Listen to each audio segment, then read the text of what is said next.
Hello, everybody, and welcome to the Wake Up Report.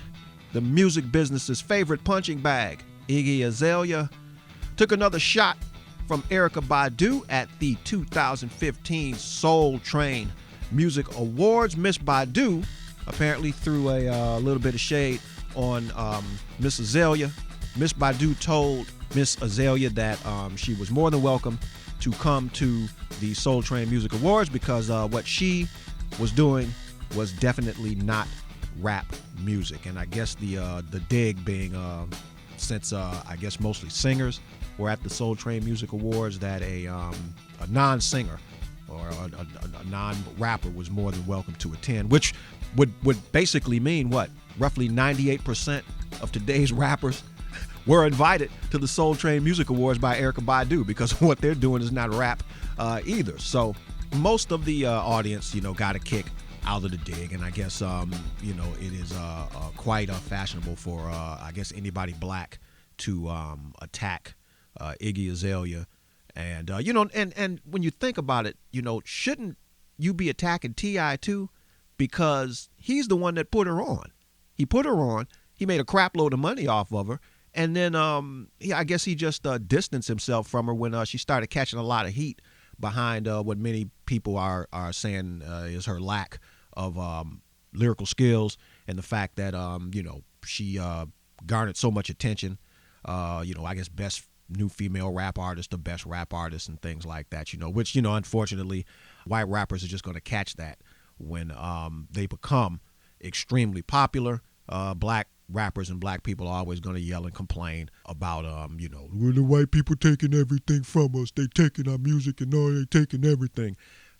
So it goes without saying she's going to be an easy mark, because it's just really ironic to me that the Soul Train Music Awards was sponsored by Centric, which if you go to the Centric website, it describes itself as a website that is totally devoted to bringing awareness and respect to the beauty and vivaciousness and style, everything that is black women.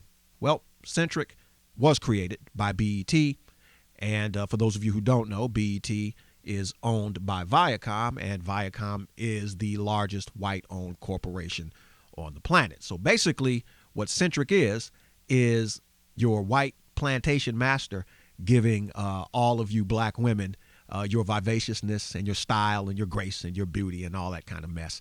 It's coming from white ownership.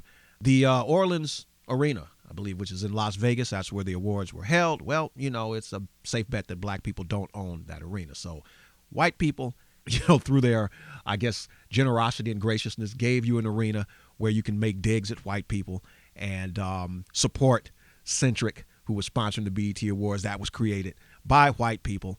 And, but I will say, I will give props to Soul Train, because at least Don Cornelius sold the Soul Train franchise to Magic Johnson, who in turn, I believe, sold it to Nick Cannon. I think Nick Cannon currently owns Soul Train. So I will give props to a black man who saw fit to sell something to another black man who turned it over to yet another black man.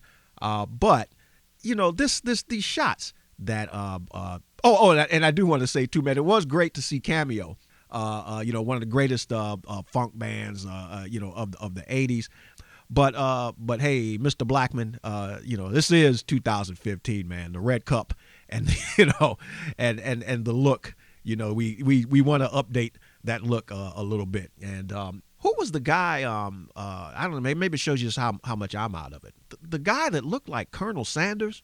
Listen, if your career in music ever comes to a screeching halt for whatever reason, KFC's got the perfect job for you in the future, man. So, but anyway, these shots at Iggy Azalea and the fact that, Erykah Badu, who, has not had a hit since Tyrone, to me, at least, and pretty much, assassinated her own career when she made that god-awful music video where she's walking down there, I think it was the Washington Monument, starts stripping, goes completely naked, and then falls out on the lawn. Personally, I don't think artists should publicly take digs at other artists, for whatever reason. I think that, whomever you are and whatever you create, It is up to us as consumers to accept or reject, and it is up to critics to criticize or praise whatever it is that we do as artists. I mean, there are tons of shows that are similar to the Wake Up Report on YouTube, and we're here well before I got here. And a lot of them I can't stand. A lot of them are really, really great. But I would never get on my show and dog somebody else's show. You know, I just think as artists or creators of content, it's really up to you guys to decide, you know, whether or not the Wake Up Report is crap, whether or not show X or show Y is crap. So, that to me is just showing somewhat of a respect to your fellow artists and fellow content creators and things like that. So I'm not with that at all. Artists dogging other artists. Spike Lee has been in Quentin Tarantino's behind, I think, since day one, since Pulp Fiction. And to me, the best response to something that you don't like as an artist is to create something in whatever vein that you criticize, or just create a better version of it. I know he wasn't a big fan of Django. Personally, I may get a lot of heat for this, but personally, I believe only a white guy could have made a movie like Django. A black filmmaker would have been carrying too much baggage in terms of slavery and brutality and all of the things that you would have had to deal with. You'd had kind of an axe to grind, so that movie would have turned out to be more of a political platform for you to speak out against slavery and whatnot. So that Tarantino saw it from his particular view and handled the material, which he handled absolutely brilliantly. That particular story being told that particular way, I think it only could have come from a white guy. That's just my opinion. But if you want to do better, create your version of Django, and people will respond to your version by supporting it. Or if they don't like it, they think it sucks, they will reject it. But for you to dog that guy over what he did, I think is publicly is totally wrong. And I think Miss Badu's public lashing out at Miss Azalea, especially since she's not a rapper, I think that was wrong. And I know the audience got a good tee-hee-hee moment out of it. Everybody's laughing and everything. But my thing is for all of you black people who attended the Soul Train Music Awards, all of you who laughed at the joke, all of you who were there, you're all a bunch of freaking hypocrites as far as I'm concerned. Because in some way, shape, or form, that white man owns your draws, more or less. You would be there if it wasn't for white record companies. You would be there if it wasn't for white music video production companies and publicity companies and television stations and people that own the arenas and people that create websites about black women who aren't black. So y'all a bunch of hypocrites. You sit there and because you got a bunch of black people piled up in a room, it doesn't mean that it's black. What you're doing is not as black as you think it is. Just the fact that you exist in this bubble of what you consider to be black control, black power, black ownership, none of which roughly 99.9% of you sitting in that audience have. Viacom and Centric and BET just gives a bunch of black folks who like to do nothing more to get out, showboat, be seen, a chance to get out and showboat and be seen. So I think that you're hypocrites in that regard. But in the world of rap music, however, it is decidedly different, because the art of dissing and battle rapping, that's just part of the rap music world. And if you cannot survive in that world, because at some point a rapper who another rapper does not like, a la Meek Mill and Drake, is going to attack you on one level or another. And hey, in grand Drake fashion, he totally blew the guy out of the water. End of that particular beef. I think if you are going to be a rapper, if you go walk it, you got to walk it like you talk it. I think in lieu of the Badu diss, I think, hey, if you want to legitimize yourself as a true rap artist, if you want to really get your cred as a rapper, hey, man, now is the time to bare your teeth and go out and bite. Back in the hip hop era, when rappers could actually rap and they could actually put sentences together and could actually string together lyrics, in a creative and artistic way. MC Hammer, Ice-T, and Kool Moe Dee at the time were all over LL Cool J. LL Cool J was the whipping boy at the time.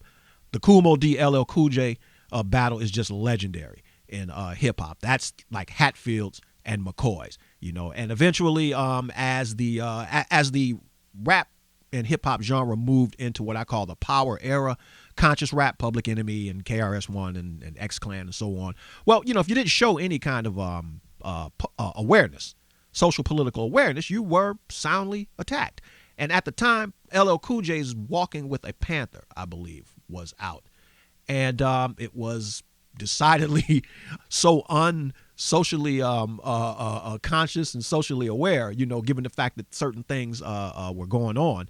He was attacked by a lot of the socially conscious rappers for basically glorifying the rich lifestyle. LL is the original b-boy of hip hop in terms of just the whole the jewelry and the gangster attitude and all that kind of stuff.